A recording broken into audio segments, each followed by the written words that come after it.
This is Abe, and I just want to let you guys know that we have a store, and you can buy T-shirts. You can buy. Mike's got this rap album. Rap tracks? Yeah, he's working on it. You got rap tracks. You got some audiobooks on there, and we're adding more all the time. All a la carte. Yeah, and we just felt like, aside from me just tweeting, we should just mention it on a podcast so people know. So yeah, you can check out the Small Beans merch store. Please do. We put a lot of work into it, and there's a lot of talented artists who did as well at smallbeans.bigcartel.com. And at the same time, you know, patronizing us on patreon.com/smallbeans always really helps us out.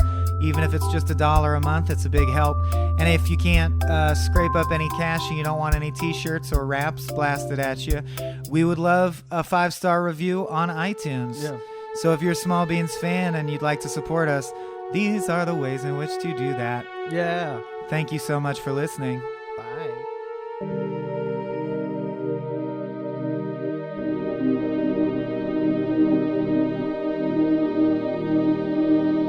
What are we doing with our life? Recording Hey. an episode of the Coen Brothers. Hey. We are the titular eponymous brothers. I'm the one that's Michael Swain. I'm the Abe Epperson one. The one who sits here silently and has been on every episode, but you didn't know it, is our evil triplet, hell-bent on revenge. We'll let you talk. Shut up, Greg. Don't talk. No one likes you, Greg. Yep. Yeah, Greg says hey. And today, speaking of how we treat Greg, Yeah. we're talking about Intolerable Cruelty, the Coen brothers film from 2003, follow-up to what? What was our last damn episode? Man who wasn't there. Yeah. Yeah. The movie that didn't lodge in my memory. I did think there was a lot to dig into, and I really enjoyed it. But much in the way that he's not there, and it's black and white. Like, if I list the Coen canon off the top of my head, sometimes it slips my mind. Yeah. Well, it's uncertain. That's for sure. What do you mean by that? It's about the uncertainty principle, as we talked about. That's true. I already forgot the You already central forgot. themes. It has been a long time. I'll have to go back and re-listen. We've been to that doing other episode. podcasts. Yeah. That's true. We recorded those in a batch a while back, but we're back in it, baby. Yeah, baby.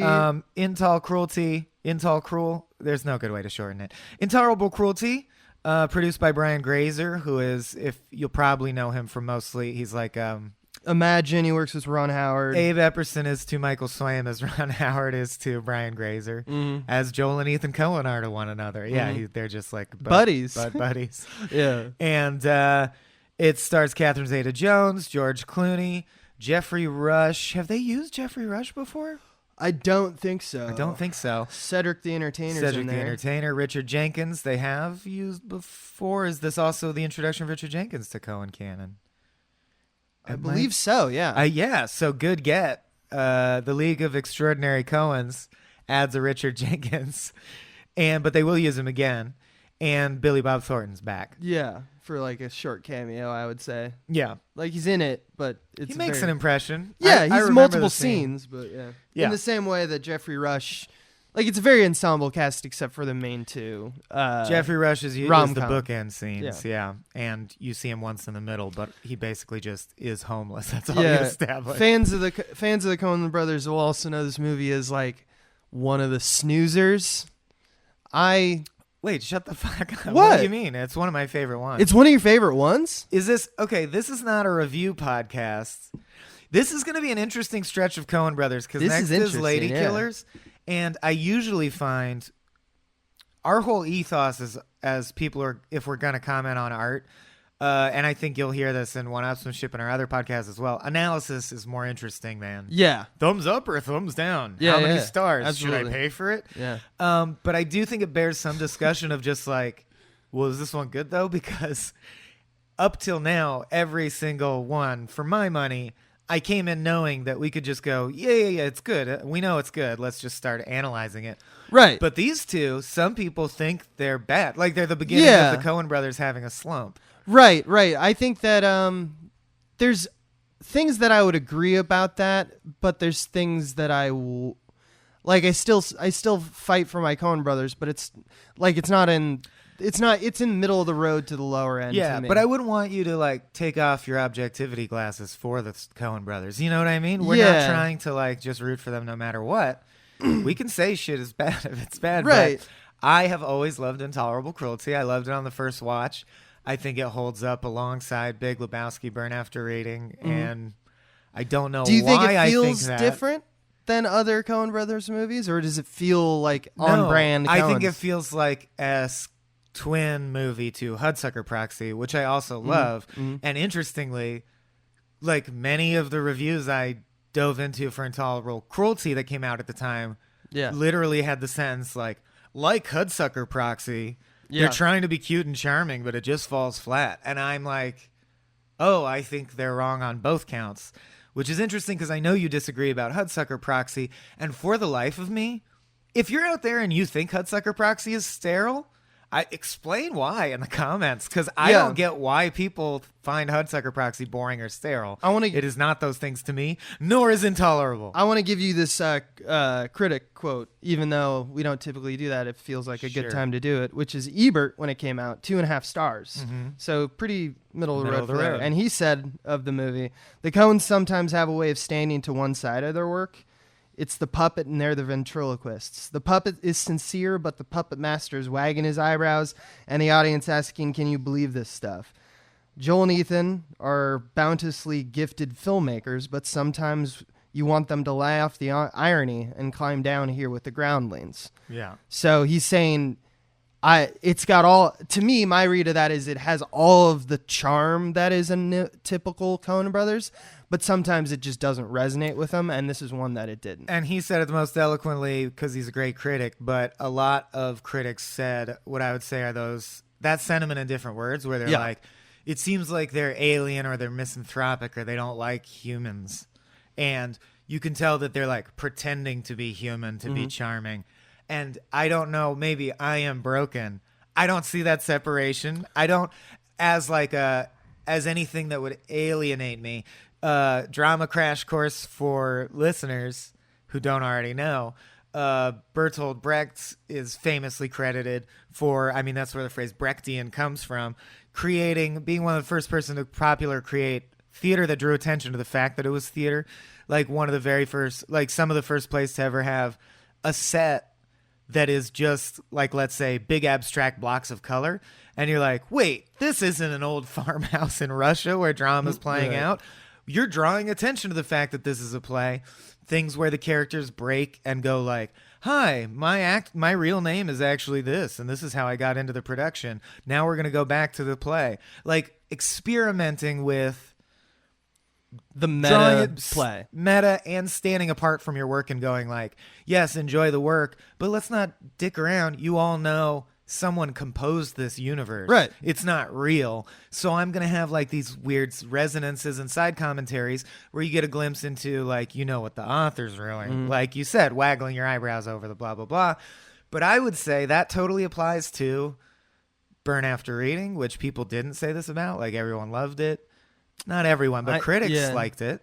It was a little bit more critically acclaimed than this one. This one was pretty panned. Fargo is fucking alienating as hell, but I guess it's okay if you're not because you're not trying to be likable. You're trying to be dislikable. Yeah, I mean, if my honest opinion is there's a lot of other reasons why Fargo is the type of movie that the Oscars like, because the Oscars want to present this air of Criterion collectionness to the world that a comedy will never. It's really hard for something like a dark comedy, like one of the ones that the Coen brothers make, or like even something like, I don't know, Black Mirror or something like that kind of takes that meta space that you're talking about, would ever do well at the Oscar Best Picture thing. And I would argue and that most awards. The Waldo Effect, the really funny, quote unquote, Black Mirror episode, by far the least effective Black Mirror episode probably ever. Right. Which is not to say stay in your lane, because one of the things I love about the Coens, and I don't think anyone's ever said this probably on the face of the planet Earth, is they're the ween of filmmaking. One's the chocolate and one's the cheese, and together they're a ghost pepper. White pepper? I forget the name of that album. Whatever. I have no clue what you're Ween talking is a about. band with huge, known for their huge variety of genre from song to song, album to album. Like they do. I mean, Soren Bowie will like that I mentioned them, but my point is all the Ween fans out there. extreme versatility. Extreme, that nails it. Extreme versatility. But I realized even as I was saying what I was saying, I did set up a double standard because if I'm trying to defend that the Coens aren't misanthropic, I can't really call it Fargo because that's like that movie works perfect. Being misanthropic totally works for that movie. The challenge is something like Intolerable Cruelty. But what about Lebowski? Because they clearly are making fun of and punching down at some of the archetypes in Lebowski. Yeah. But I don't think anyone would say Lebowski feels sterile or inhuman.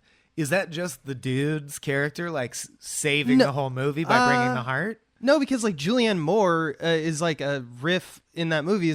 Maud Lebowski is like a joke about high art and the 60s and like a Yoko Ono. And I would say in a and misanthropic she's still way. charming as hell to me. So really, she was the main example that came to mind where I'm like, that's misanthropic and alienating. They're totally making they fun are of that talking type about of person. high art, but there's something refreshing in that movie where everyone's just like has no wants and is aimlessly being pivoted against each other by unknown forces, and then Maud comes in and is just like, this is something that I want, so I guess it's refreshing when it's like the concoction, it's like a soup. So Frances McDormand in Burn, though, the whole thing spirals out because she has a very clear goal. She's just like, I want this. Yeah, maybe that makes it more effective.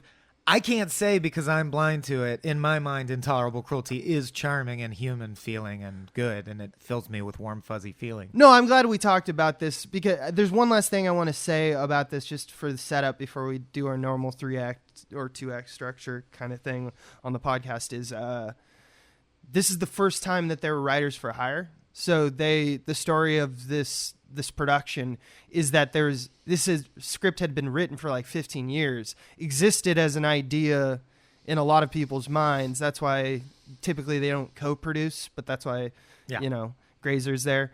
And they weren't going to be the directors. They were brought in and kind of like when one of their projects fell through, they came in and said, we'll direct it. We like the kernel of the idea. We want to take like a very short amount of time. It was something like a month or two. Rewrite and it. Their process is essentially black boxed, which always frustrates me. Like, we will never know if they just did a light polish pass or if that's kind of withheld from us. You don't know how much when Joel and Ethan, like, it says like screenplay by so-and-so and Joel and Ethan Coen. You're like, did they hit delete and fucking rewrite? Did they punch it up a little somewhere in between? We don't know. We don't know. I'm going to say that in my head, when I think about it, based off the things that, knowing the canon of Coen brothers, I think that they actually did a very light rewrite on this. I think they made things very Coen-esque, like with their line deliveries and like some of the quotations that we'll cite later. But ultimately, I don't think they crafted the story, if at all. We'll see. That would make sense for several reasons that I think I'll save for pedagogy. Yeah, let's go. I also want to say, just because you brought it up, a lot of people have asked, like, oh, why no Suburbicon or why no Crime Wave? Especially if you've purchased our awesome Clothing Brothers official Coen Brothers t-shirt at the Small Beans merch store, smallbeans.bigcartel.com. Then you know all the movies we're going to cover because they're all posted on the shirt. And I'll just say that we did it fairly holistically based on what we felt after sussing through it was their level of involvement. And those ones we were like, I don't know. In its heart, Crime Wave still feels more Sam Raimi than Coen Brothers. So you just got to let us do our thing. We decided. Deal with it. Yeah, we decided only the ones that they wrote and directed. Yeah. All right. So on this podcast, we analyze the films of the Coen brothers through 3 spectra: diegesis, pedagogy, and how do you do that? We start with diegesis, which is what happened in the movie. And I'll start by saying, I think if you're a student of film, or if you're not, this is a learning opportunity. The big obvious takeaway is that this movie is trying to be like a Frank Capra classic screwball comedy romance, a la It Happened One Night, with some like maybe Preston Sturges touch sprinkled in. Yeah. But like the Hudsucker Proxy, which is why I consider it sort of spiritually linked, it's an homage to those golden age of Hollywood films. Yeah, and Hail Caesar is the kind of that specifically the romance. Specifically screwball romance, where they start and they meet each other and they go, I've never found anyone I immediately despised as much as that man. Right. And you're like, well, they're getting married at the end. Well, the one that the movie that most reminds me of, I think, is Bringing Up Baby. Mm-hmm. Was just is that the one with the tiger and Hepburn and it's tiger? She's raising a tiger cub, right? Yeah. It's but it's just a romance. And I think that's Howard Hawks. So Howard Hawks, Preston Sturges to me is always like, if they didn't exist and you don't know who those directors are of the 60s, there wouldn't be the Hudsucker Proxy or this movie because they're references to those things. Yeah. Like in the same way that the Marx Brothers informs every bit of dialogue that we see as Coen-esque. Also, I know old black and white movies can be boring because like pacing has increased and shit. I highly recommend It Happened One Night. It's still delightful to watch to the modern viewer, even if you've never seen it. And any Preston Sturges, because Preston Sturges was writing like Arrested Development Simpsons level dialogue in the 30s. It feels out like when you think of the 30s, you don't. It's surprising for how powerful he was that you really don't think about. He was like one of the first guys that he broke the idea of like, well, you have to talk like this, and this has to be the, like, even though it's in there. Where do you get off, pal? Yeah, he was just like, sometimes they like. I guarantee there's some reel out there where like it's actors fucking up the lines, and the kind of people they had around him would be like, well, I don't know, sister. And then he fucks up his line and goes, fuck, shit, ass. Right, like they talk normal. Yeah. They just talk normal in this movie. Yeah, and I think that aspect probably comes from the Coen brothers because they do that over and over. They're going to do it again with Hail Caesar. And in the history of putting this film together, as you said, there were multiple other directors. And before the Coens, all those directors always had the same two leads in mind. Actually, no, they switched out the man. But first it was going to be Hugh Grant and Julia Roberts. Then they were thinking Richard Gere and Julia Roberts. Then you hand it to the Coen brothers, and they go, no, Catherine Zeta-Jones and George Clooney. And I honestly think, why? Because George Clooney is Cary Grant reincarnated. Right. Like they wanted to turn it into a... So that feel, I think, is Coen. Mm-hmm. But then when you're right, the reason I don't think the underlying bones are Coen is because if you analyze this script, it is fucking perfectly cookie cutter, like straight out of the Hollywood textbook. Act 2 break it's happens like screaming now, at you, and the Coens never do that. Yeah, they fuck with structure. I remember the first time it threw me for a loop because I was like, I don't understand what meta conversation they're trying to have here, because it just feels like about like film. Yeah, because it straight up feels like an adult version, like all of like Four Weddings and a Funeral kind of stuff. It's a movie. 1, 2, 3. Notting Hill. There you go. Yeah. So yeah, definitely, and yet. I like lots of movies that are cookie cutter, and we get to see the Coen brothers making a cookie cutter film here and sort of suss out what things are theirs and what aren't, and I think that's interesting. And of course, Catherine Zeta-Jones modeled her performance on Katharine Hepburn, which they told her to do. So I don't think they're hiding their goals. Like even Hudsucker Proxy, if you do it structurally, because it's an homage, it's fairly traditional, but there's shit like The White Void where he's doing ballet with Zsa Zsa Gabor. That would not be in a Preston Sturges movie of the time. So this is probably their most traditionally structured movie to date that we've covered, definitely. Right. So, as a result, Diegesis is going to be pretty short. Basically, you have our two players, Catherine Zeta-Jones, whose only goal in life, and she's surrounded by other women who do this professionally, I guess would be the word, is to marry old, rich, silly men who will eventually cheat on you. Or, what's her name? She played Zsa Zsa Gabor in Hudsucker. Who played Zsa Zsa Gabor in Hudsucker? She died tragically. Anna Nicole Smith. She was a guest jeans model. Yeah. These are Anna Nicole Smiths because she did this. Yeah. Gold diggers is the term I think the kids throw around. The kids throw around. But I would not. But these are not low stakes gold diggers. These are like the Fortune 500 gold diggers of the world. Well, yeah. She was like set up a years long con to manipulate this guy and get his money. Therefore, most of the conversations that she has with her inner quorum kind of thing and group of friends were all fairly shallow. Like everyone in this movie is kind of shallow. Well, all they talk about is is nailing guys' asses and how much money are you going to get from the divorce.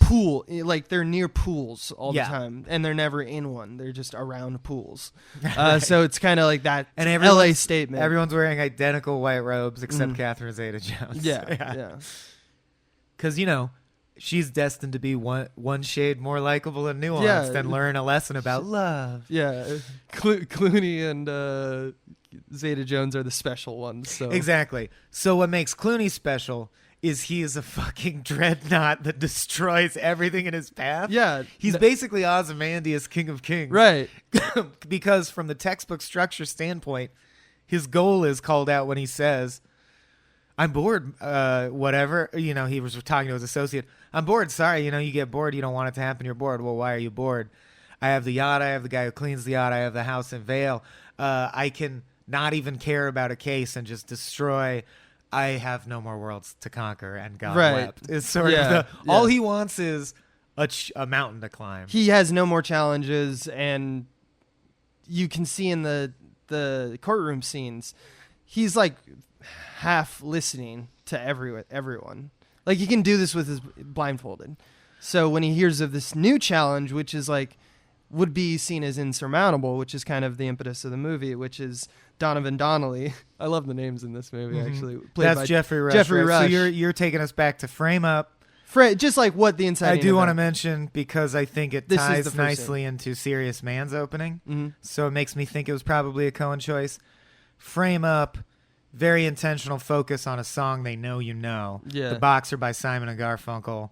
In the corner stands a boxer and a fighter by his trade. Obviously applies to, because it's so textbook, dude. The theme of the movie is love is war. So the boxer's perfect. And that actually made me realize in Serious Man, there's a reason they chose that song. Story for another day. Yeah. Please continue.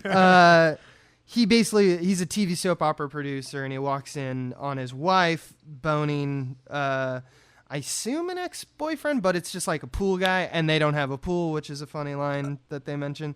Oh, wait, do we even have a fucking pool? Yeah, so he catches her, all road. And there's like a scuffle, like there's, punches, and a gun is involved. Him in the ass with his own Emmy. Yeah, and he takes photos of his ass, which it's kind of funny because Cedric Entertainer comes back later saying gonna nail his ass, and that's how this movie starts.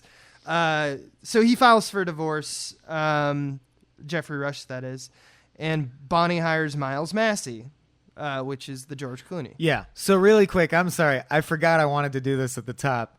I do think this is the most indulgent list of names I've seen until the next movie we're going to cover. Right. So I'm going to do this again then. Right. But I'm just going to read the names. Miles Massey. Catherine Zeta-Jones' name by the end is like Marilyn Dinkley Rexroth Massey. That's that joke, because she's been divorced and remarried so many times. Donovan Donnelly, Gus Petch, Rex Rexroth, Wrigley, just Wrigley, Freddie Bender, Sarah Sorkin. It sounds like Stan Lee named these characters. Yeah. Heinz the Baron Kraus von Espy, also known as Poofy, also referred to as Tenzing Norgay, metaphorically. Yeah. And as we said, the guy she's boning in the first scene is Ollie Ollerud, the pool boy, who looks weirdly like Jim Carrey or Robin Williams to me, like a shitty surfer Robin Williams. Yeah. It actually smacks more of like a Bazooka Joe comic or something. It's true. Yeah. Like the names are like they really feel like they're out of the 40s for like Leave It to Beaver kind of stuff. Right. Like Ollie, like, I don't know. But this scene basically tells you, this movie is about high stakes in terms of lots of money on the table, contentious divorces, and the legal battles and the lawyers involved. So Miles Massey, he's George Clooney, top divorce attorney. Only notable thing is that he's the inventor of the Massey prenup, which is a foolproof prenup. Essentially, it's never been broken, and which is one of the reasons he's like, I'm done with this. I don't know what to do next. I made the Massey prenup. And so, and just to kind of save the cat, but in terms of his job, so by that I mean like proof that he is so good, we took this impossible situation where the woman absolutely cheated on him, and he has proof of it, and he has photos and stuff like that. An unwinnable situation. We just flash forward to Miles wins a large property settlement against Donnelly. But I did want to broke. There's a couple details in there I think that are worth mentioning, because Cedric the Entertainer is amazing in this as Gus Petch, a private eye that Catherine Zeta-Jones frequently employs, and then Miles will also eventually employ. Right. So yeah, her husband Rex Rexroth, who I know just passed away. I forget the actor's name. He was also the dad in Richie Rich, which is why his doorknob. Edward Herman, I think. Edward Herman. Rest in peace, Edward Herman. I think it's a fun tidbit. The doorknob on the reason his name is Rex Rexroth probably is so that the doorknob on his mansion can be this ornate golden RR. And that's a reference to the fact that his previous role was Richie Rich's dad in Richie Rich, and they used the same prop doorknob in that movie. Also, RR is also a good well-known sign acronym for railroads, and he loves trains. Yes. So she hires Gus Petch to get footage of him, which he does, having train-related affairs. He loves trains. Where he goes choo, choo, choo, choo, and he has sex with bimbos in a train hat. Yeah. So that's how... I just think it's important to set up how impossible it was. Rex Rexroth comes in and says to Miles Massey, because of various legal things that are outstanding already, I can't give her any money and I have to kick her out on her ear. And she has video of me banging other women, and I did sign a prenup. Can you win anyway? And I didn't sign a prenup. Yeah. Can you win anyway and get me all the money, even though I'm unlikable and she's likable? And he's like, this is the challenge. This is I've the been challenge waiting for. I was born. Yeah. I also love in that section, and then we'll move to Act 2.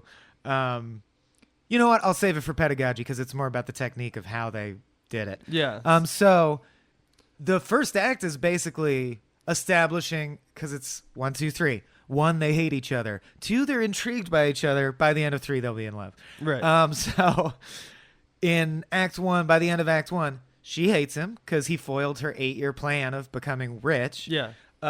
He doesn't think about her much beyond the fact of like she was my ultimate conquest in the courtroom. Although they do the thing where with filmmaking tricks, you can tell they're destined to fall in love because like they have an eye moment. The first time they're ever in a room together, they don't flirt with each other, but like when they look at each other, they're like, who's that? It's also the script, though. They are both highly intelligent and like to flaunt it at each other, so there's a little bit of sword play from the get-go. Right. You know, and you can tell they both respect it, but they're on the wrong sides of the fence. So Marilyn and Miles are for now, of course, if you believe in the rom-com, are not meant to be together. But right. Of course, the opposite's true. So the next event that like matters, quote unquote, is that, and there's details in here that I want to go back over in pedagogy, but the next thing that really matters, let's just get through this textbook arc of love, is that Catherine Zeta-Jones, Marilyn, employs Miles. And we've already, as has been set up in previous scenes with her chatting with her girlfriends, this is not uncommon. It's like she was so impressed by how he beat her that now she wants him to beat someone for her. And because he has no moral compass yet, that's fine. He'll take anyone's money. He finds it interesting to switch sides. That's kind of interesting. So she comes in with Billy Bob Thornton, who's cameoing as just like basically a fucking hayseed who happens to be a Texas oil tycoon. Yeah. Howard D. Doyle. Yes. And she comes in and says, yeah, we came in because we know you have this Massey prenup that's unbreakable. And knowing my past, I want Billy Bob Thornton, Howard D. Doyle. I want him to trust me. So as a romantic act, I want to sign the Massey prenup. Now, if you remember, to me, it can get confusing because it's like the prenup means you aren't exposed, but if you are exposed and it's who's richer than who, by the end, it's complex, which is part of the farce. But in this case, what she's doing means she cannot rip this guy off. And so Miles basically says in code right in front of her, like, the subtext is, but I respected you as an opponent, and I thought you were doing X. Why are you doing Y? Trust me, you can't beat the Massey prenup. You're fucking yourself right now unless you're really in love with this man. And she's like, essentially the subtext is, I'm really in love with this man. And he's like, but he's a goober. This is all in subtext. Yeah. But basically, the scene plays out. The supertext is them just going, "Are you sure you want to sign it? It's a big deal." "Yeah, I want to sign it." "Okay." And they sign it. And then, lo and behold, Miles Massey, who's depressed after that because he thought so highly of her and now he's like disappointed, is invited to their wedding.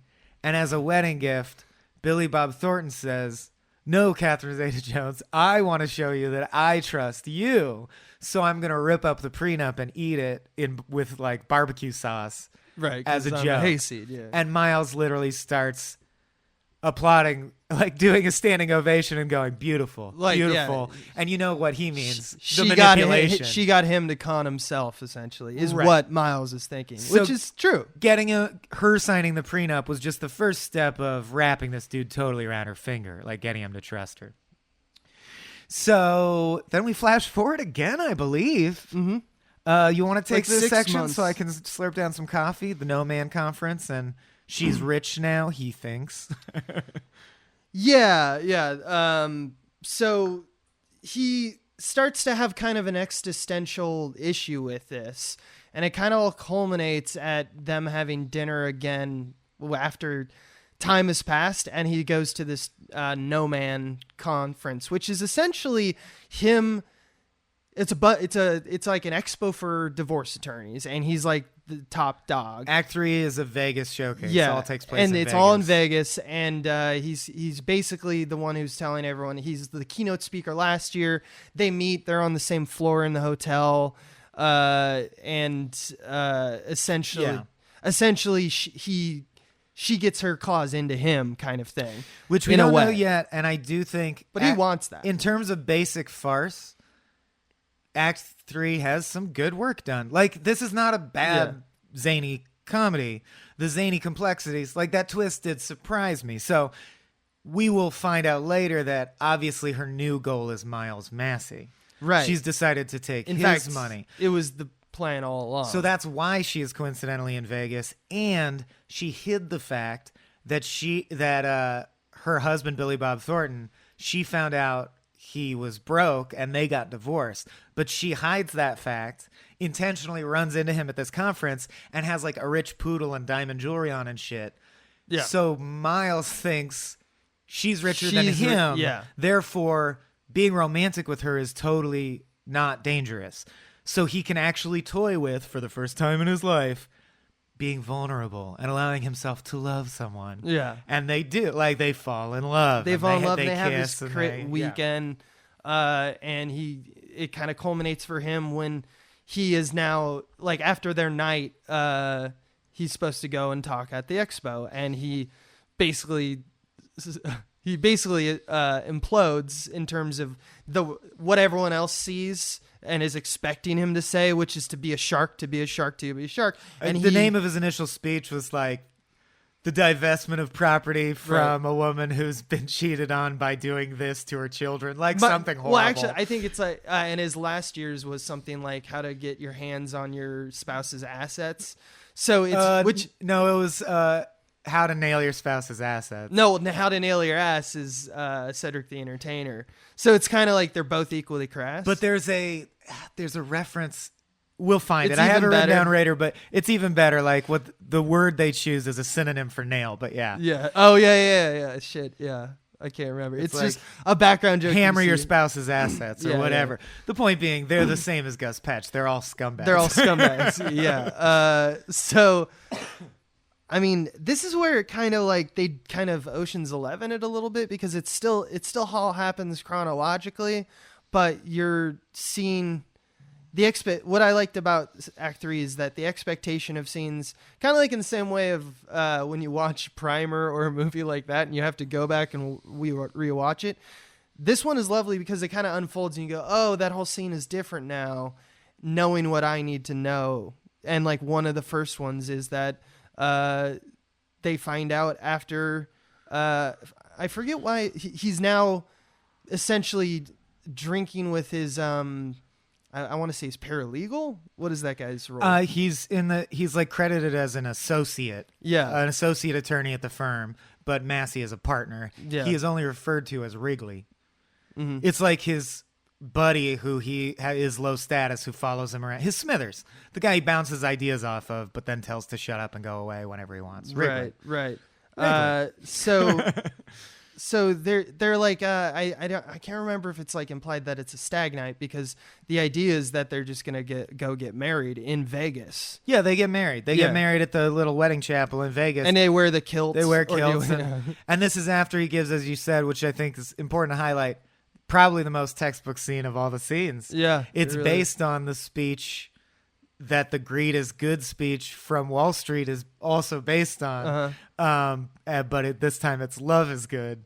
So I do like that flip that they're parodying a scene where a guy's trying to convince normal human people who you assume have hearts, no, greed is good. It's okay to give into the dark side. So they flipped it. This is a bunch of lawyers who are divorce attorneys. Yeah. So it's literally a lawyer joke. The scene is a lawyer joke. Like, they're so heartless that he has to give an opposite speech.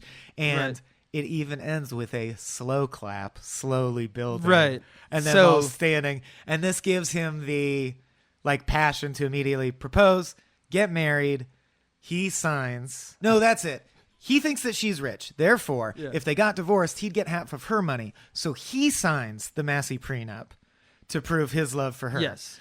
Then she immediately reveals, no, I'm penniless. You're way richer than me. Yeah. Haha, gotcha, bitch. Well, he finds it out by seeing that Billy Bob Thornton is just an actor. Billy Bob Thornton is an actor friend of hers. Yeah, on TV. Right. So it's just one of those just circumstantial events that kind of happens. Well, it's connected to Jeffrey Rush because Jeffrey Rush, who we saw in the beginning and is basically just our example. He's an example of a divorce to set up the movie. Yeah. He was also the producer on a TV show, which that woman now owns because she nailed his ass in the divorce. Yeah. Catherine Zeta-Jones has one scene where she meets the woman, then tracks him down. He's a bum now. And she says, I need you to find someone for me. And you think, because it's set up competently, you think she's asking about how to find Miles Massey, the attorney.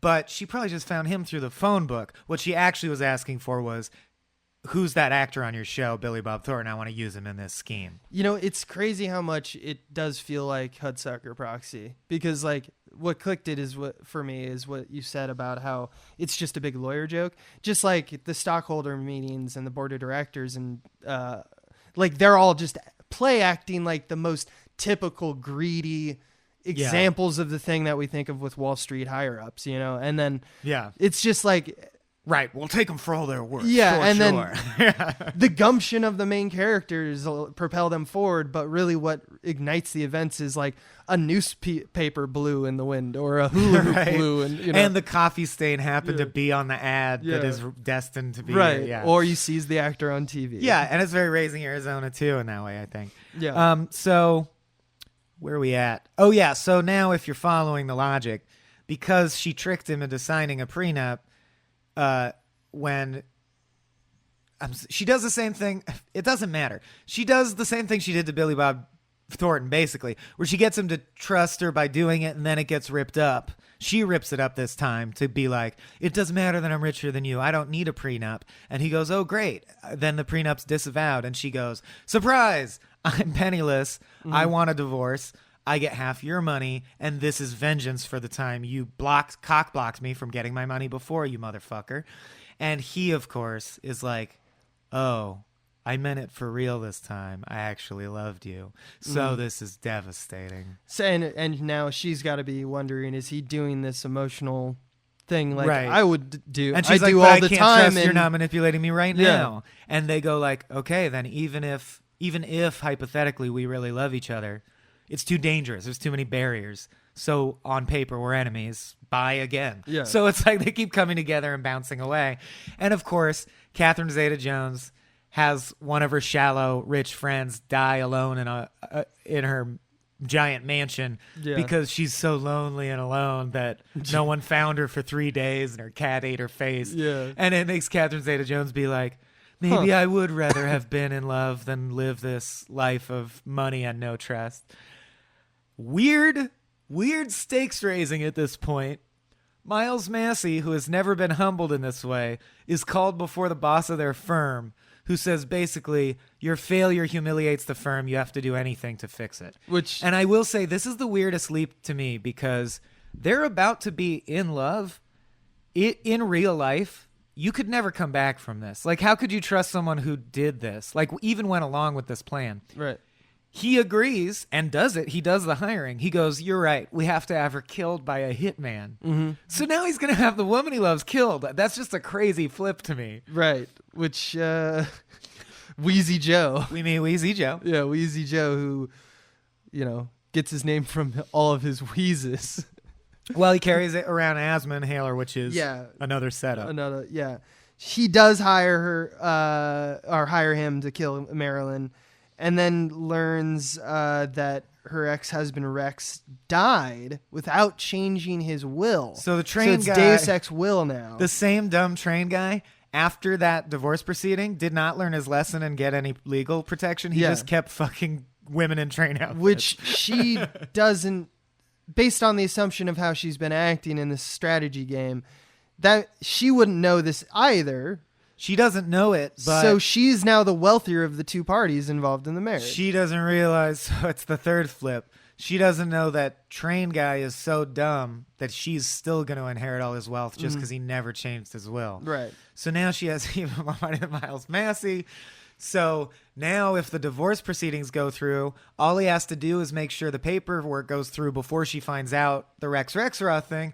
And now he'll nail her ass. So it's all this ass nailing. More urgently and immediately. So she can't be killed. Because if she gets killed, that will change everything. Right. Yeah. So now he must stop what he's doing and immediately go to her house. So he takes Wrigley and they go to stop Wheezy Joe from murdering his wife. Meanwhile, it turns out she bought a bunch of Rottweilers, and she already knew that Wheezy Joe, she already subdued Wheezy Joe, and Wheezy Joe already admitted, like, she knows that George Clooney hired him. Right. So she goes, I'll pay you double to kill them when they get here. See, it is a good, zany screwball comedy. It builds well. Yeah. And so now we know that they're skulking around her house, trying not to get caught, to find Wheezy Joe and say, don't kill her, but Wheezy Joe is skulking around trying to kill them. They find each other, there's a struggle, and in the confusion, Wheezy Joe mistakes his gun for his asthma inhaler and shoots himself in the head. Which is a fantastic... Right in the mouth. Right in the mouth, right in where the inhaler goes. Eats a bullet. Yeah. I thought that was like... I both laughed and it was also like, all right. Like, it's just so over the top, but it does fit this film. It does fit this film because it's very loud. It's like the Coen brothers are saying, like, rom-com, you love this rom-com. Right. I do think, as I said, it's an odd flip given that they're gonna find true love with each other. Right. That murder got involved. But I still tip my hat to it because... I wrote a play once that is heavily inspired by Hudsucker Proxy, Olympus Inc., which you can watch on the Small Beans YouTube channel if you dig back in the archive. And this is the magic bullet, so to speak, which is literal in this case, but in stereotypical structural terms means like the Deus Ex Machina, but hopefully it's not because Deus Ex Machina by definition means unearned. Hopefully it's something you slyly set up that the audience has to go, oh, that's right. But it comes in at the last second when all is lost and you're like, oh no, he has the thing. That's right. I forgot. The thing will save us. And it's really hard not to make it paperwork. There's so many movies and plays, and in Olympus Inc. it's paperwork too. It's like, it's the fine print. Zeus died and this paperwork never got this thing filed. You didn't notice the first time because you didn't think to look. So at least they're like, we've used the paperwork thing too much. It has to be something else. Oh, you know what would be funny? A guy shoots himself in the face because he thinks it's an asthma inhaler. Fucking nerd. And I'm like, yeah, that is fresher than paperwork. It's a funny thing to save them. Mm-hmm.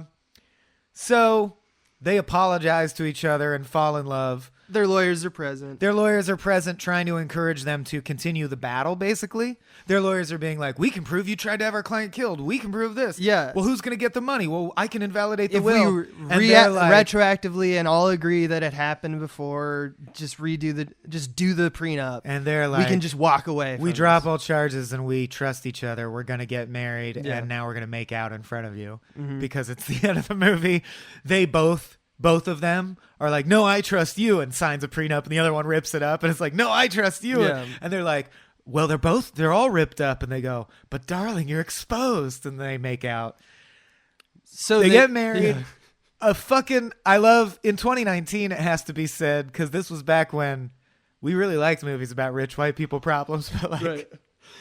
So two rich white people who were gonna be rich compared to you, the listener, no matter what happened, because like money was funneling down to them from multiple directions, and George Clooney was already rich, but they're richer than ever. Yeah. And they love each other. And they have an Instagram account that destroys yours, probably. Yeah. They're better than you. They're George Clooney and Catherine fucking Zeta. And they even support Doyle, who was on the street. So they saved a homeless man by giving him a TV show, which, of course, is Cedric the Entertainer's the final payoff, right, is they combine Jeffrey Rush, who needs a new TV show to produce, and Cedric the Entertainer, who has helped them both tremendously but not really been rewarded. Right. His reward is he's the new host of a game show called Nail Your Ass, where he it's called America's Funniest Divorce Videos, but he constantly says Nail Your Ass. And it's weird because, and I think, again, this is a Coen Brothers joke probably, because it's like a misanthropic view of humanity. The implication is, because the only other scene earlier is we see that he keeps all the tapes from his cases, and it's almost always a guy cheating on his wife, and he sits around with his friends, and they watch the sex scenes. They watch sports. Porn, porn, and this show is his tape archives. So they're basically saying like, "You fucking stupid Americans. What's next? You want to watch people cheating on each other? That's how crass and uncouth you are." Yes, yes, that is what the Coens think of you. A part of the civilization that does. Sure, but there's been like there was that great Black Mirror episode about whoever gets the most dislike votes is going to die, and I believe that too. I'm like, a percentage of people would participate. Voyeurism is a part of the thing. Well, the statement here is love is good, and which is like this, but it's. I don't see the problem when like the statement of the Hudsucker proxy is just don't give up. Like it's equally You're simple. Right. When you boil them down to sound bites, they're all stupid. But it's funny because they are and they aren't. Because no country you could boil down to there is no God or all is chaos. And even though that's only 3 words, it's still infinitely more unpackable than love is good. Yeah. It's also not saying much. About. There's more angles. Yeah, there's more angles. But that's the movie. Remember going to Blockbuster Video back in the day? Some people listening probably don't, but if you went into any kind of video store, and today at bookstores you still get it, one of my favorite sections was the staff picks, Yeah. Like, not just randomly searching around or doing whatever movie everyone's talking about, but being like, oh, another human being chose this for reasons. And of course, there's a great Seinfeld episode where it's like, if you vibe with one person, you would go back to that video store, and know, oh, I like their picks. So what I'm getting at, and we're very excited about this, is our first sponsorship opportunity here at Small Beans. We're working with a great streaming service called Mubi, M-U-B-I, but pronounced like a bumblebee that is a cow. Mubi. And what they do, as opposed to your Netflix, your Hulus, your Vimeo, is rather than just Vimeo doesn't really enter into it, but like Amazon Prime. Yeah, your Primes. Rather than just scattershotting a bunch of content at you, like often more than you can even take in, and you're on your own. You'd figure it out. Is Bird Box good? I don't know. Watch it. Oh, it wasn't? Fuck you. We burned you for 2 hours. Rather than that, Mubi has a very small staff of film experts who really curate great stuff that you're really going to like for good reasons. And there's only 30 films available at a time. There's a new film added every day. Members can stream the films or download them to their desktop. And they just have great stuff. Like they currently ran Pi, and they have a bunch of additional. Winter's Bone is on there. Winter's Bone. They cover things like whatever's big at Sundance. They'll have a Sundance month where you don't have to go to Sundance. You get to see all the best movies. Which is this month, right? February? I think it was January, February. They always have 30 movies, but they're focusing on the Berlin International Film Festival in February. But just in general, like we said, great movies that Abe and I would highly recommend. And if you go to the page mubi.com/brothers, just two brothers, no, just brothers. Just brothers. You'll show your support for Mubi. You'll get an extended free trial, which you wouldn't get otherwise. And you'll show your support for us. We actually don't generate any ad revenue from this unless you use the service, because we want you to enjoy the service, or we don't want to benefit. But we wouldn't be mentioning it if we didn't really think it was a cool idea. I use it myself. I'm starting to use it more often than Netflix because you avoid the whole 40 minutes of scanning around thing. So yeah, Mubi.com, mubi.com/brothers. Help us out and help yourself out. Watch some movies. Yeah, so rotate your prism 1/3 of the way around and move into a new spectrum. This one's pedagogy, which is where we talk about sort of the moments we liked, but specifically why we liked them is usually because we feel they were filmically effective, and we sort of break down what makes them effective, what was the technique, what were they actually doing, how did they craft that moment. And the first thing I want to ask is, you're saying, I think that this was mind-blowing to me, to you, therefore I assume it will be to the audience. This is the highest budget Coen Brothers movie. Yeah. And we don't mean up to this point, right? Yeah, it's 2019. Ever. So, up till including Buster Scruggs. $60 million, yeah. This is their highest budget movie. And I literally wrote a question I wanted to ask you, because you do more of this research better than me, as I was going to be like, did the Coens shoot this in L.A.? Because this is their first one shot in L.A. since Lebowski. But Lebowski has a lot of set pieces that do cost money, like Maud swinging around in her whole apartment and the mansion and shit. This felt like it. I was like, did they shoot this in L.A. to just whip it off really cheap? No, because it cost $60 million. No. And I'm just wondering where the money went. Well, yeah, I mean, Clooney? The producing faculty said something that always clicked with me, just because it was funny how it happened in my brain, which is, if you're making a movie, what's the worst thing, and you want to keep it under a low budget, what's the worst decision you can make? And we're all like, period pieces, and she's like, yeah, that's up bad, there. but it's she not was like, the one I'm thinking of. The one I'm thinking of is, don't make movies about rich people, because they have rich things and they rich live in cars, rich houses, and they live in Beverly Hills, and it's hard to shoot and if there. you ever have a driving scene, you need to buy a very high-end car. Not only its star-studded cast, which definitely took probably the majority of the money. Yeah, but I don't actually know. I just think because a lot of it's but people also, in rooms talking, and they're rooms that aren't hard to get. Conference room, courthouse. They're like well-known, like rich people places, like Four Seasons hotels and stuff. I'm pretty sure there's a few in-jokes that I'm not getting, even though I live in LA.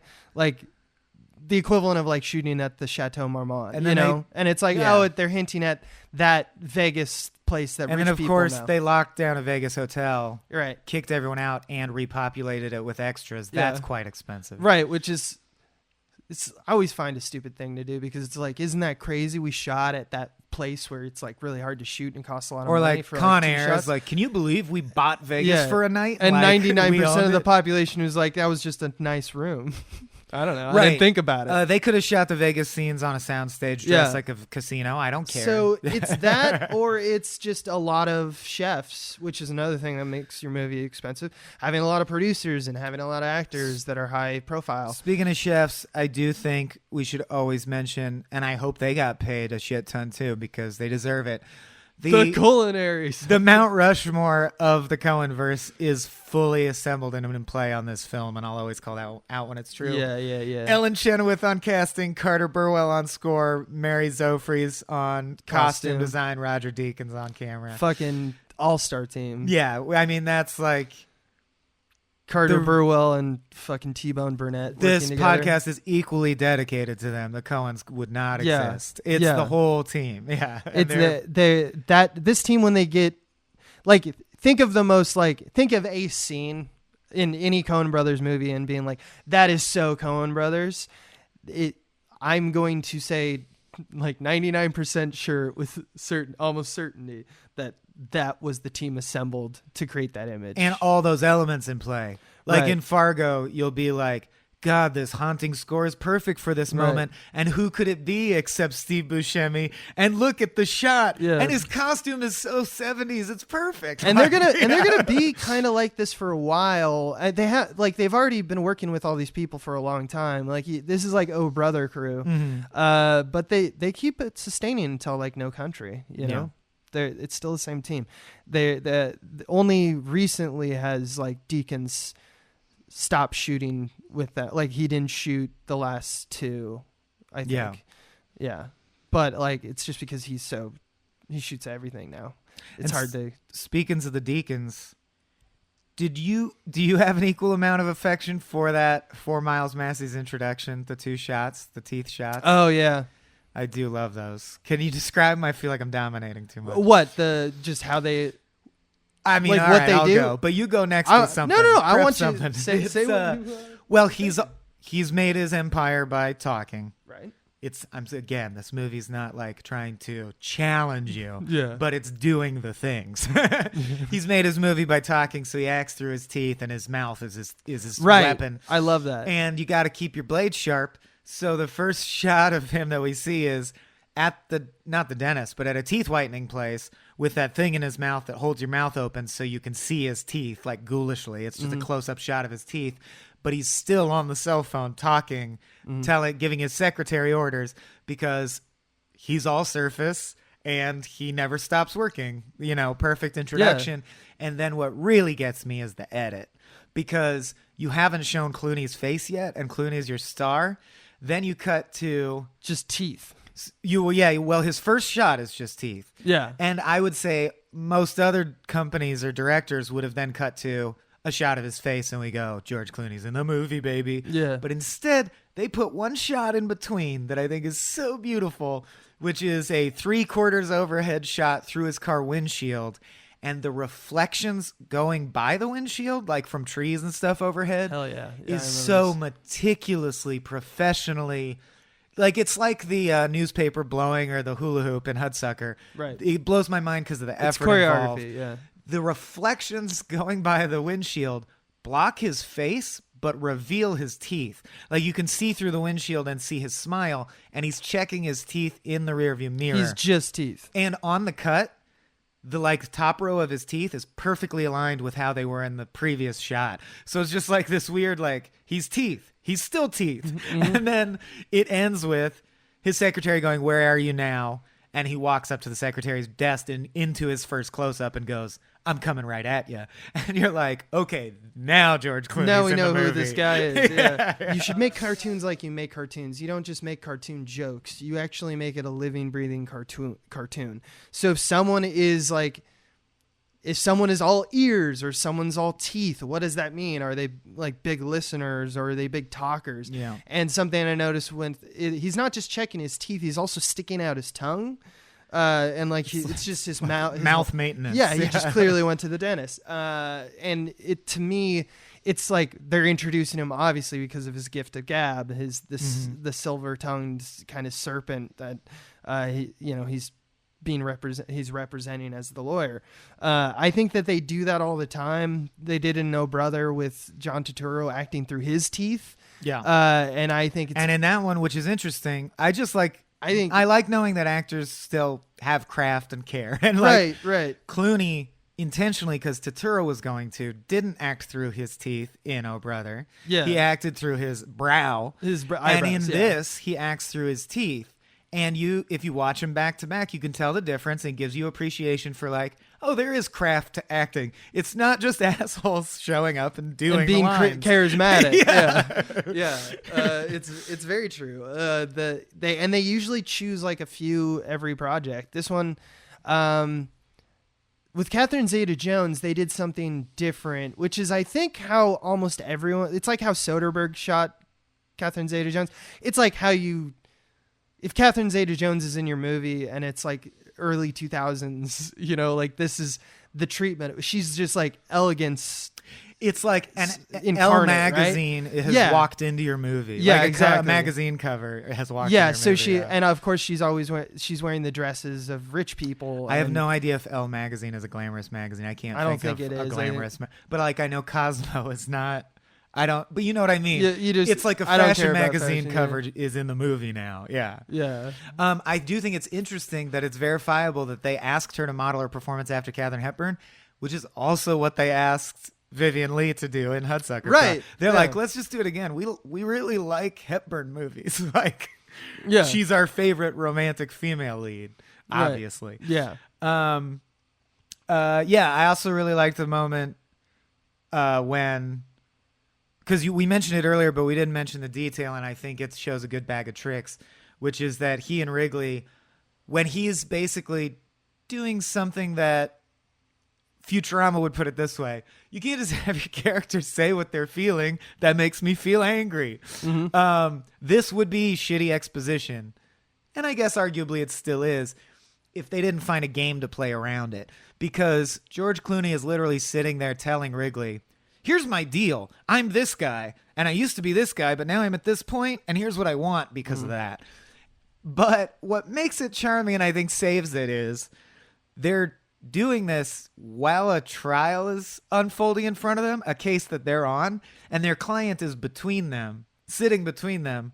Oh, also, weird side note, the judge has an identical name to the character of the matron in Lady Killers. Right. For some reason, they're both named Marva Munson. Yeah. But during this trial, and it does make it funny, they're talking about this shit, and he's going like, for example, look at this case we're doing right now. It's bullshit. Like, I don't care. I'm not listening, but I'm still going to win. And the client will be like, should you be paying attention? He'll be like, shut up, dude. Shut up. We're talking. Mm-hmm. And they'll say, and basically spells out the metaphor, everything in life is compromise. Marriage is compromise. Even divorce is compromise because it's a compromise between the skill levels of the two divorce lawyers. We reach a compromise that determines the payout. And he's like, I'm sick of compromise. I want to find someone I can utterly destroy like Attila the Hun did. Compromise is death. Of course, by the end, he'll realize, no, he wants a loving, compromising, vulnerable relationship, whatever the fuck. But I like that it's based in the thing. And then, of course, that the punchline is he really wasn't listening. And nevertheless, when the judge goes, are you guys even paying attention? Because it's your turn to cross-examine the witness. He walks up and with one question completely destroys her credibility and wins the case. Yeah. So he's not wrong. Cartoonish takeover. He didn't need to pay attention. Yeah, he was right. He's so good. I love what you're mentioning, that like his process and what that means. There's like 4 or 5 runs in the movie that are just like great writing. Right. Yes. So like the one that you're referencing is him, and Wrigley is the name of his like paralegal or his partner. Smithers. Yeah, Smithers. Have you sat down? Rex says, have you sat before her before? No, the judge sits first, then we sit. Well, have you sat after her before? Sat after her before? You mean have we argued before her before? The judge sits in judgment. The counsel argues before the judge. You know, it's like, it's just this constant wordplay. Who's like, on first? Who's it's on Abbott first? And Costello, man. Yeah. And then it's like, look, don't argue. No, you don't argue. We argue. Counsel argues. You appear. The judge sits. Then you sit. Or you stand in contempt. And then we argue. The counsel argues, which you've done before, which we have done before. But not before her. Yeah. And then he goes, oh shit, and it starts. So all he wanted to know is, have you been here before in front of this judge? And it takes like 30 lines of dialogue for him to get that information. I mean, he means if you sat before her. Yeah, but and they're like, no, you stand when she enters. You sit after her. Yeah. Oh, we're and then you're in again. Yeah, then you're in again. Yeah, it's just so fucking good. But I think that has got to be the easiest scene to call. The Coen brothers did touch that scene. Yeah, because exactly. The echolalia, the repetition and the wordplay aspect is their primary humor trick that they like to do. Right. And I think it makes Clooney one of the most Coen-esque actors, in my opinion, because he's fucking charming. He's so good at nailing it. I think the funniest joke in this one is the Kirshner line. Because they're like, it's between him and we haven't given Richard Jenkins enough love. Yeah. Richard Jenkins basically plays the divorce lawyer who actually does care about his clients. Right. And he seems incompetent, but I don't think he is. He's kind of Jack Lemony. Yeah. He's still in their league, so he must be a very competent lawyer. Mm-hmm. but he's not charming or aggressive. He comes in the rumpled suit and is constantly playing like he always loses to Miles Massey. Right. And he nails it. It's very funny and cute. Yeah, it's like... Don't try to get a rise out of me. Kirshner doesn't apply. We'll bring this child. We'll see if Kirshner applies. What's Kirshner? Please let me handle this. Kirshner was in Kentucky. Kirshner was in Kentucky? Yes, Kirshner was in Kentucky. All right, Freddie, forget Kirshner. What's your bottom line? Primary residence, 30% of remaining assets. What are you, nuts? Have you forgotten Kirshner? And then he gets mad and walks out, and he's like, Freddie, I was just joking. Yeah. So the difference between them, I think they're both good lawyers. But George Clooney will do Machiavellian tactics, including not just doing what the law says, but wearing a power tie to alpha male you in the room and shit. And Freddie Bender thinks that stuff is cheating. Like, that's the difference between them. There's the law. He doesn't make it dirty. Clooney makes it dirty. Clooney uses everything at his disposal. And Freddie gets offended by that. Yeah, like by the unprofessionalism. Yeah. Like, Clooney even, the first time they have dinner, flirty dinner, he and Catherine Zeta, if you parse back the time, you realize... He only took her out so her house would be empty, so a private eye could like find her address files book. on her computer for him to make his case. Yeah, like he's not nice. Yeah, and even he uses the law to circumnavigate like the law, the law, and morality in general, because they're like, well, and you're not even case is going on. You're not supposed to have a flirtatious dinner with the opposite party. No. That can get you disbarred too. Yeah, and he's like. Right, but, he always talks his way out of it with, like, and then he's like, but then developing these photos themselves will get us disbarred. And he's like, no, it won't, because I'm just going to accidentally drop this into your hand, and if you happen to get them developed, I'll look at them. Which wouldn't not stand in front of court. No. Everyone would be like, yeah, all right, man. But I think his argument is, in this universe, which is cartoony, they're law wizards. He's saying I would always find a way to like I could fix it in the courtroom if I had to. And the courtroom itself is kind of a cartoon, like reciting poetry, like objections, poetry. Oh, objection, poetry recital. I'm going to allow it. I'm going to allow That's it. a cartoon. Yeah, that's a Simpsons joke. Yeah, the scene you just cited reminds me so much of the you know what you are, how you're a recidivist. Yeah, so it just makes me want to say Raising Arizona is their best cartoon. Yeah, they're like 5 cartoons they've made. Raising Arizona is still they love taking other languages or dialects of languages and making it a butt of a joke because it sounds like a pun. In fact, one of the reasons I think that they didn't touch the script too much is the lack of unique ways of speaking. The characters speak pretty much like traditional modern day screenplay characters, except in the jokey scenes that you get the impression. I think Joel and Ethan did touch that I'm scene. pretty sure, like, I was going to double down and even say that Heinz, the Baron Cross Van Espy, was entirely a fiction of theirs. Like, they just took a guy who's probably just works at a hotel and they made him the hotelier to everything. And because they even have the joke, they like, maybe sir. He's like, will you promise to say the truth, tell the truth, the whole truth, and nothing but the truth? And he just says, yes, sir, which in French, he's saying, like, mais bien, sir. And he says, no maybes. Yeah. And he said, no maybes. No, yeah. Mais bien. You can't say maybe. No, the Baron does not lie. Yeah. And also they cast a really interesting looking and seeming guy, which is very them. And also the fact that his introduction to the plot is based on a Tenzing Norgay Edmund Hillary reference seems like the kind of nerdy history reference they also like. So I think you're right. I also just love in that first courtroom scene that they're not paying attention. This is not really a bag of tricks thing. I just think it's an amazing detail. Some of the lines that are going on that they aren't paying attention to are incredible because the case is this like average looking middle-aged woman saying that she was a sex slave to her husband for 27 years and there was no whim she did not indulge and like all this crazy shit.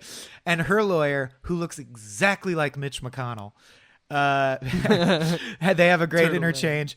Only hones in on the like mundane inconveniences. She says, and he built this sex machine. He called it the Intruder. Yeah. It was an apparatus built out of parts from our vacuum cleaner. I didn't have access to the vacuum cleaner for several months. And he goes, yes, without the appliance, several months. She's like, that's right. Yeah.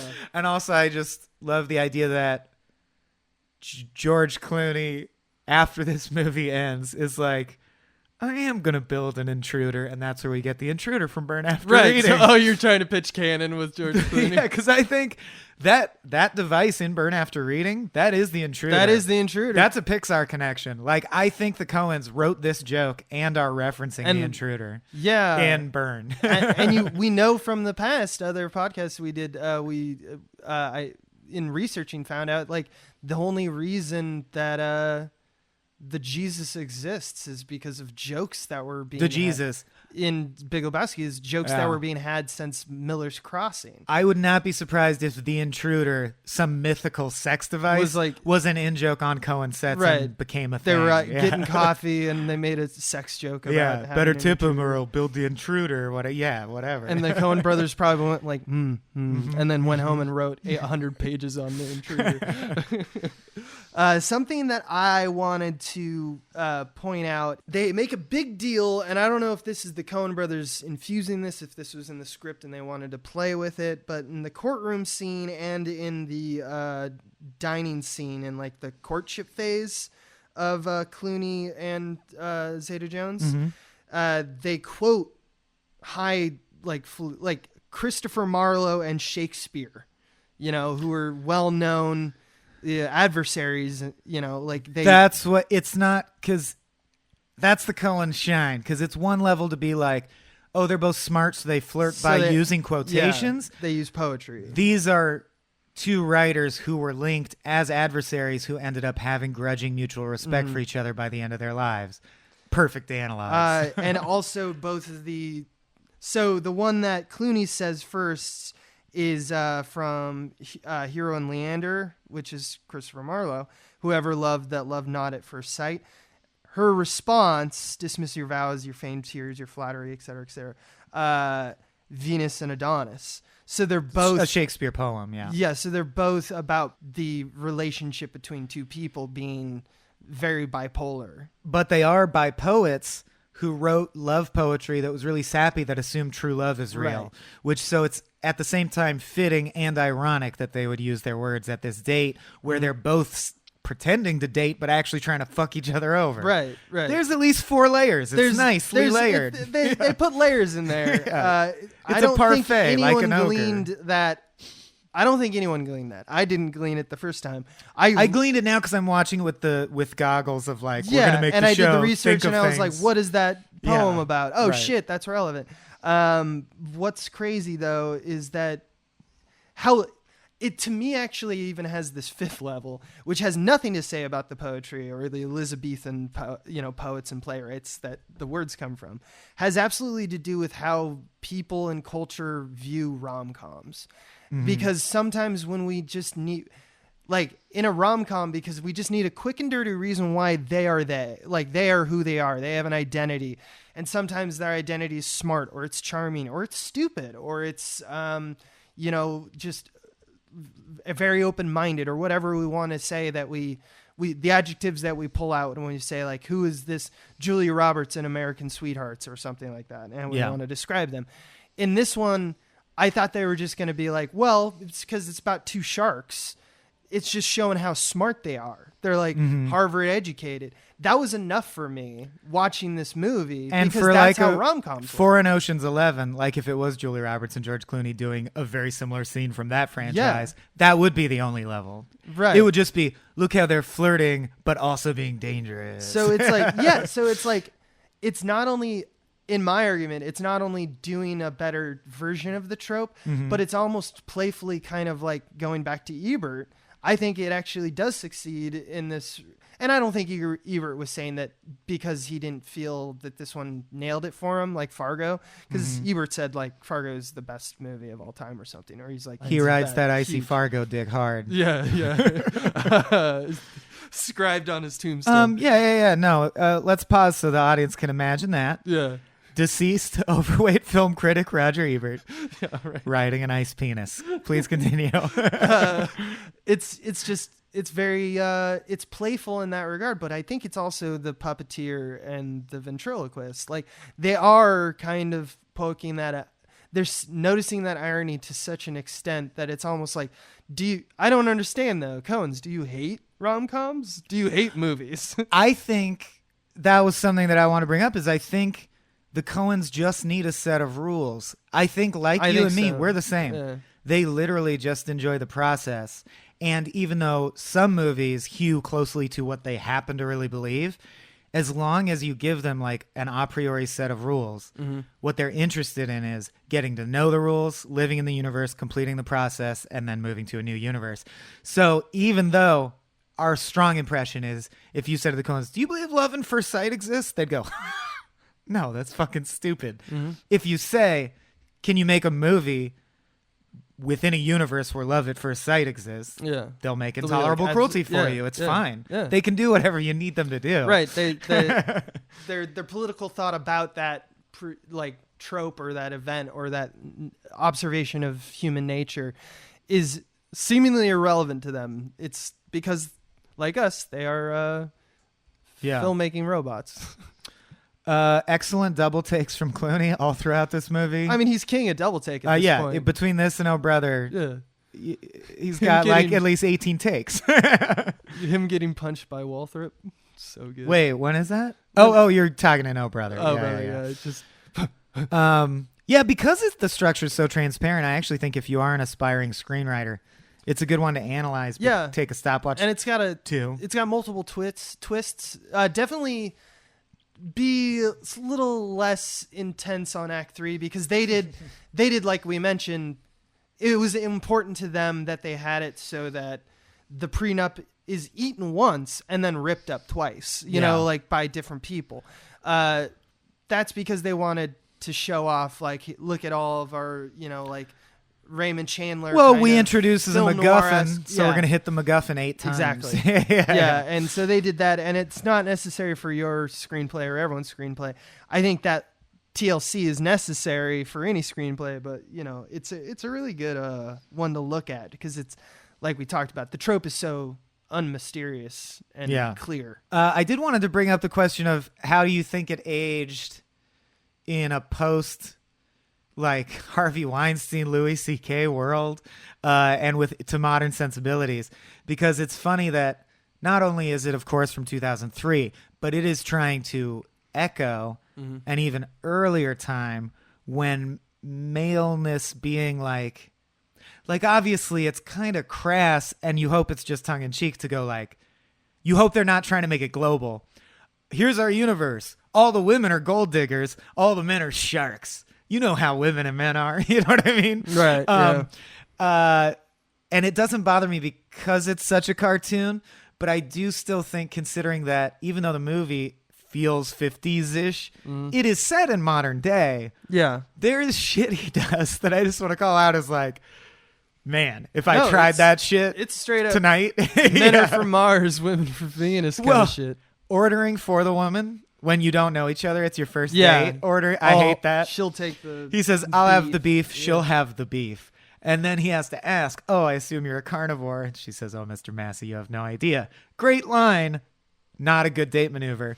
No. But it's interesting to me that this movie plays it like, look how fucking, like, are you not getting wet, ladies? George Clooney knows how to treat a woman. Yeah. Like, these used to be the things the man is supposed to do, right? Yeah. He holds her chair out for her. He orders for her.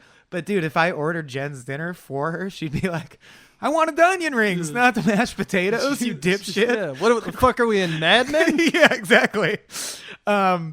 She admits that she's just doing, which is terrible strategy. At that dinner, while the case is going on, she freely admits she only married Rex Rexroth for his money. Right. But that's just to lead to yet again witty flirt banter, which is, oh, a man hater, eh?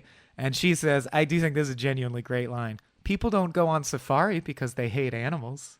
It's a good line. Yeah. And then this whole exchange is really good. Ah, I see. So like me, what you're living for is the thrill of the hunt. And then she explains in a longer line, I'm not going to quote, she doesn't see it that way. She sees it as her being in a disadvantaged position as a woman, and she needs to nail this guy's ass so that she can finally have wealth, which equals independence and safety. And then he says, well, as for my part, I'm just looking, or like you, because she says, and I am going to nail his ass, make no mistake. And he goes, I guess we are more alike than we thought. Like you, I'm just looking for an ass to mount. And she says, well, don't look at mine. fine flirtation banter.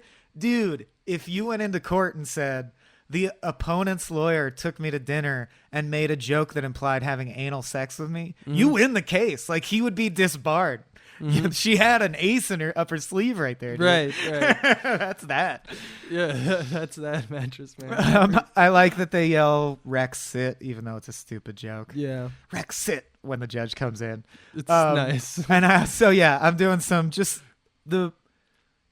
again, nowhere near the number of hit lines as, let's say, Raising Arizona. But I want to call out the few that are. No, there's Heinz the Klaus von Espie plays with his dog for a while because the dog won't stop barking. And I know this isn't a classic joke, but it's still got me. Then something else that is important happens right after, and they go, "Court transcriber, can you please read that back?" And she goes, "Dog barking sound. Oh, bones, bones. Oh, little sweetie, do you want the bones? Does anyone have those bones? Those little milk bones for the teeth, those little dog bones."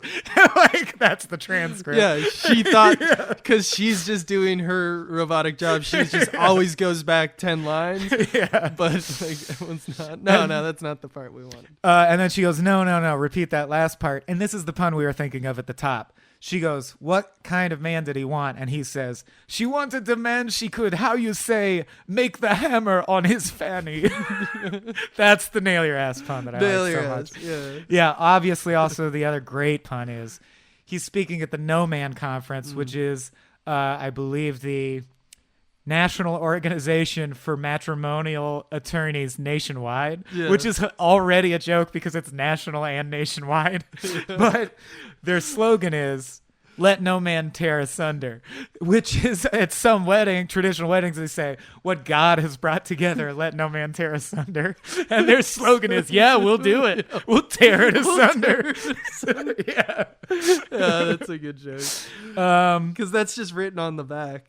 Right? Yeah, it's on their seal. On their seal, yeah. I noticed that. More legalese jokes.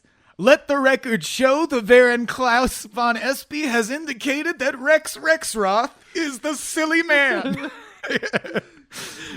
Rex jumps over the bench and tries to strangle Klaus while yelling, "I'm not a bad man. I just love trains. I love trains." And you can hear, I only caught it this time because of subtitles on, but the Baron goes, "If you please, sir, not my larynx." Like, don't damage my larynx. Just, and that's when it comes. Cacophony. Freddie Bender, "Objection, Your Honor, strangling the witness." I'm going to allow it. But you never fucking you happen. Never have. Yeah. "Obscene wealth becomes you," I do think is a very cute flirt line that he throws at Catherine Zeta in Vegas. "Obscene wealth becomes you." Oh, his speech is called "Nailing Your Spouse's Assets." Yeah. I wrote it down. That might take me out of pedagogy, other than I think it went over my head the first time, the whole Simon and Garfunkel thing. Carter Burwell obviously had a strategy there.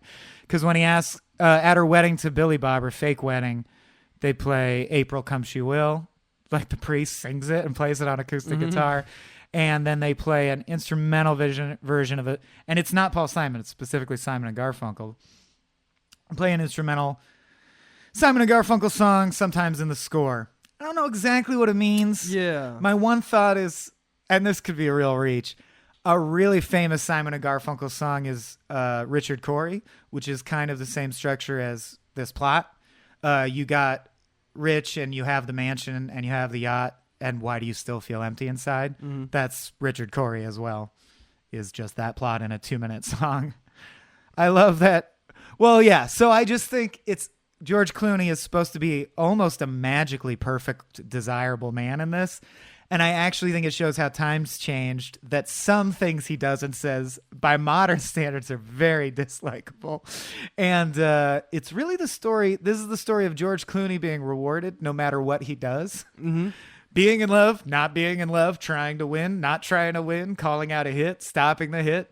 It's just always going to work out for George Clooney. Right. They've totally disassociated motive and tactic from each other in this, in that, like, his tactics won't often make him the worst monster, but his motives are usually in, like, monstrous places. Like, he's breaking up and ruining people's lives as a day job. even especially when they don't deserve it. And other times he's hiring hitmen to kill people and breaking into people's houses. So maybe it's like The Good Place, or like, he really isn't supposed to be fully likable. No. And I'll buy that because he's not. But I like some peak like rich white dude stuff happens that I do think is funny. Like when he goes, "Love is good, and that's why I'm quitting to do I don't know, pro bono legal work in East Los Angeles or one of those other bad areas." Yeah, I think he says East one Los of those Angeles other, and one of those other, and then he trails off. Yeah. But the implication is like, where the poor people are. I guess I'll help something them. that people would like. The people who don't like me normally. She won't suffer, will she? Not unless you pay extra. Simple but good line. Oh, and then I love the moment where he and Wrigley realize they can't kill her. Is Wrigley goes, "Oh my God, we've got to cancel the hit. Why would you kill the only woman you've ever loved?" He goes, You're right, because she's rich now. And I love her." Yeah. Which makes you question, like, no, I think he really does love her, though. Yeah, it's strange how they actually pulled that off. Yeah. Because he tries to on paper, That's crazy. On paper, he is just a horrible, horrible monster. And that means that he is a horrible, horrible monster. Right. He gets all the things at the end. He's just that charming. He's just and the world is cartoonish enough that you can assume the really bad things are like, that was just a joke. Right. Which, yeah. And then I really like how they both encounter a rang at the same time. If you don't know what that is, in Cat's Cradle, the Vonnegut novel, it's one of the Bokononism terms. A rang is someone who is exemplifies a path you were thinking of going down and is such a mess that it turns you away from that path. So they have back-to-back scenes where he is invited into the office to meet the head of the firm, who's this grotesque Skeletor, like 105-year-old man, changing his colostomy bag while he's talking to him. Which, by the way, keep that scene in mind for Serious Man. Yeah. So similar. It looks like it's shot in the same place. Yeah. And then in the very next scene, she encounters her friend who's so lonely she's going to have a heart attack tomorrow. Yeah, exactly. Or die of loneliness or appendicitis, I forget. Yeah, one of those. So yeah, I thought that was neat. But do you have any comment on, do you think at all it can we lay any blame at the film's feet for the message kind of being like women are gold digging bitches and you really got to watch out? I mean, is that an issue? Or are you like, whatever, it's a cartoon? I mean, I go back and forth with it because none of it is like mean-spirited. Everyone is bad.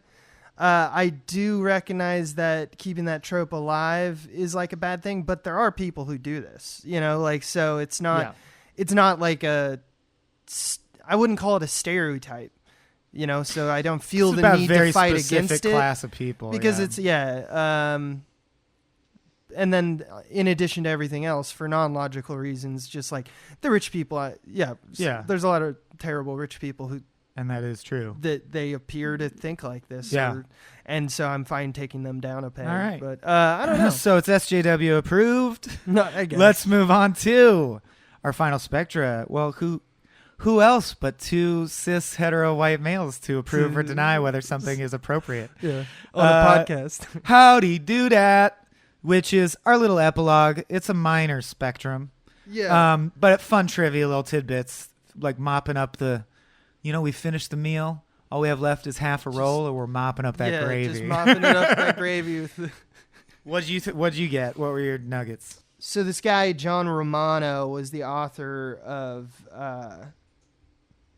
The Third Miracle, which was what this story, Intolerable Cruelty, is about. And I assume The Third Miracle is the third prenup rip-up. Oh, you mean that was like a working title of a treatment version of this idea or something? And it got developed and that's a book. It got developed in a screenplay by Robert Ramsey and Matthew Stone, not to be confused with Matt Stone, different guy. Not Trey Parker and Matt Stone. Yeah, not South Park guy. Who wrote Big Trouble with Baron Sonnenfeld in 2002, and Baron Sonnenfeld was Big Trouble used to be the DP of the Coen brothers. Big Trouble, a bad movie adapted from a Dave Barry novel. Who Dave Barry is the guy who writes funny short articles like Andy Rooney style about how life in Florida is weird. Dude, I highly recommend his novel Big Trouble. The book is great.